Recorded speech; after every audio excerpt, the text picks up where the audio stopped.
Welcome to another edition of The Opinion, and this is the season that this is one of the best times of the season because you have football starting, college football, NFL, and then you'll have the NBA coming in right behind that. And then, hey, Major League Baseball is getting into the playoffs as well. So we'll have all four major sports at some point going at the exact same time. But anyways, this series right here is the college football predictions, and no better week to start than week one. Obviously, I didn't start week 0. It wasn't that many marquee games, so I figured I would just wait a week and let's start on week 1. So let's get to it. I'm only going to be talking about the more notable games of the week, and I'm going to be doing this every week. I'm going to be putting this out every week, Monday or Tuesday, to get ready for the game. So subscribe to this channel because especially if you're out there betting and stuff, you're betting people more on a straight up basis, you want to subscribe here and get the opinion because it's called The Opinion for a reason, because my opinion is the opinion as well. So at the end of the day, subscribe because you're going to love this series as we go through this journey picking college football games, because I want to hear from you guys as well. But without further ado, let's get right to it. So on Thursday on Fox at 8 p.m. Eastern time, we actually have Penn State versus Purdue. I think James Franklin is going to have his bunch focused because this is a conference game. Now, Purdue was good enough to pull some upsets last year. Notably, I believe they had beat Michigan State, if I believe. You guys correct me if I'm wrong on that. But Purdue had a pretty good season last year, and that's essentially what makes this game. Very, very intriguing. But I think James Franklin has his bunch very, very focused, especially with this being a conference game so early within the season. Next up, also on Thursday, coming into you at 7 o'clock Eastern time, West Virginia traveling to take on number 17 Pitt.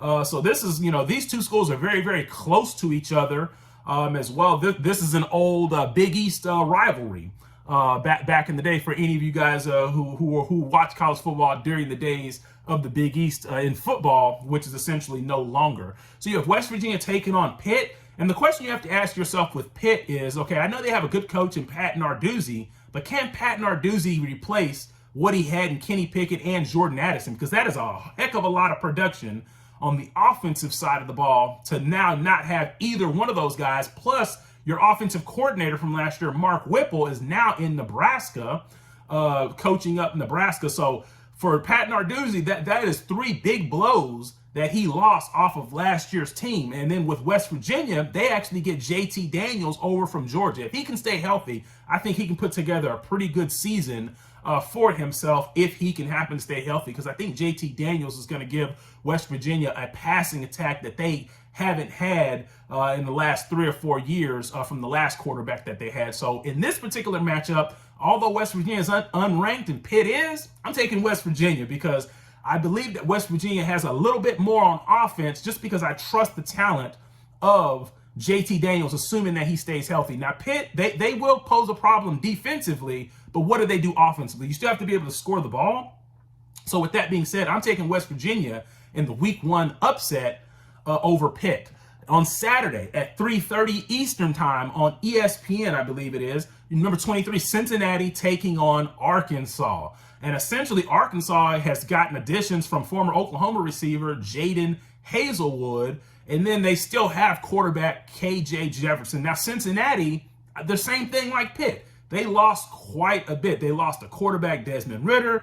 They lost Sauce Gardner. In fact, to the NFL, they lost 9 guys to the NFL draft. Now, I know Luke Fickell's still there, and he's a very fine coach, and it's amazing what he's done with this Cincinnati program. But in Cincinnati's, they were undefeated regular season last year, and they believe they went undefeated or close to undefeated the year before. So Cincinnati and they made the playoffs, best season that they've probably ever had. With that being said, outside of maybe 2009, I believe they had a pretty good year that year as well.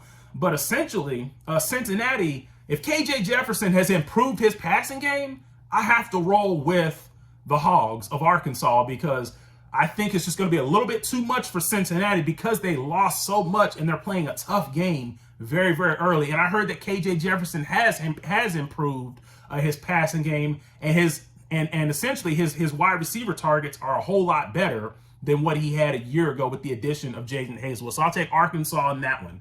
At 7 o'clock Eastern time on ESPN, Utah traveling to take on Florida. Florida, who's got a new coach this year. Utah is the same old same. They got Kyle Whittingham. They have a really good quarterback in Cameron Rising. Utah had one of their better seasons that they've had in a while. Not the best season that Utah's ever had, but Utah was one of the hottest teams finishing the year out last year, beating Oregon twice and then taking Ohio State right down to the wire in the Rose Bowl. So although Utah is traveling east to take on Florida and playing at Florida in the Swamp, I believe it is, I got Utah over Florida. I think Florida, they have a lot of changes from last year, especially with the new coach being in place. And I think Utah is just coming in with a lot more experience at the coaching level, as well as at the quarterback level. So I'll take Utah and Cameron Rising over Florida. On Sunday, we have FSU, LSU. Now, FSU, they've already gotten on the board. They're 1-0. They played Duquesne. Yeah, a lot of you guys probably don't even know where Duquesne is at. I mean, heck, I didn't even know where it's at. I had to look it up, and thankfully we have Google, so that way I knew exactly where Duquesne is at. But LSU, Brian Kelly coming over from Notre Dame. Brian Kelly, I think LSU now has a real coach who knows offense, because with the last coach, Ed Orgeron, a lot of people really don't believe. I mean, they won the championship. You got to give Orgeron that. And he's a fine coach. But was he the main reason why they won? And with Brian Kelly, whatever winning LSU does, he will be a big integral part of why they win. FSU, although they played Duquesne, it's Duquesne. So at the end of the day, I'm taking LSU in this one. I'm still not impressed with FSU. I have to see more. So as we go through the year, we'll see what FSU does. But at this point, I'm not impressed with the coaching staff or basically the team. They really don't have a lot of superstars on that team thus far. And then also on Saturday at 3:30 Eastern time from the Georgia Dome, the new Georgia Dome, or the Mercedes-Benz Dome, we have number 11 Oregon taking on Georgia. So you have Dan Lanning, who was Georgia's defensive coordinator last year, coming back to now play Georgia in his first game at Oregon. And it's a fine program. And I believe at Oregon, Bo Nix should be the starting quarterback at Oregon. So so at least you have a quarterback at Oregon. Unless there's another quarterback starting, you guys let me know. But you should have a quarterback who's familiar with SEC territory. However, Oregon does not have Travis Dye anymore, who has also transferred over to USC with Lincoln Riley. So I think with Dan Lanning being his first year, having some of those transfers and those guys transfer out, as well as Kayvon Thibodeau, who's no longer on the team, I think Dan Lanning will do fine at Oregon. But this is a very, very tall task. Georgia has lost a lot of players, but guess what? Georgia recruits very well. They're like Alabama. They don't rebuild. They just reload. And they still have Stetson Bennett on the offensive side. So I will take Georgia. They probably more than likely will cover that spread. Like I said, I know I'm not really talking about spreads here, but I will take Georgia with the win over Oregon. And then the game of the week, we have number 5, Notre Dame and Marcus Freeman traveling to the Ohio State University. Ohio State is number 2, and Ryan Day should have these boys hungry this year, because a lot of people felt like Ohio State's defense was very, very subpar. And the one thing you can count on with Ohio State is that if their defense is subpar one year, it's not going to be subpar the next year. And this is really Marcus Freeman's first go-around. I know that he played in the bowl game, but he was kind of more so put into that position. Or, they officially did hire him as the coach before the bowl game.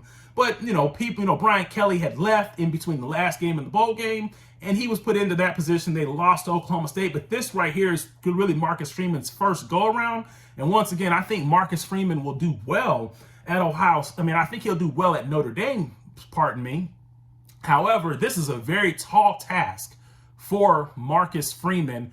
First game, Ohio State, you're taking on C.J. Stroud, who was a Heisman finalist last year. You got Jackson Smith and Jigba, Marvin Harrison Jr., and Emeka Egbukwa at wide receiver. They have too many weapons for Notre Dame. And I don't think Notre Dame at this point in time has the speed to be able to stay with Ohio State defensively, or quite frankly, offensively for that matter. So Ohio State's favored by 17. I think that they actually cover that spread, but if they don't, Ohio State will win this game. They're at home. There's too much for Marcus Freeman and Notre Dame to get started off with that type of game. But I think Notre Dame still has a pretty good season as the year goes on. But at the end of the day, those are my picks for the week. What do you guys think for the week? Let me know down in the comment section. And don't forget, subscribe, because I'm going to be doing this every week. And I'm out.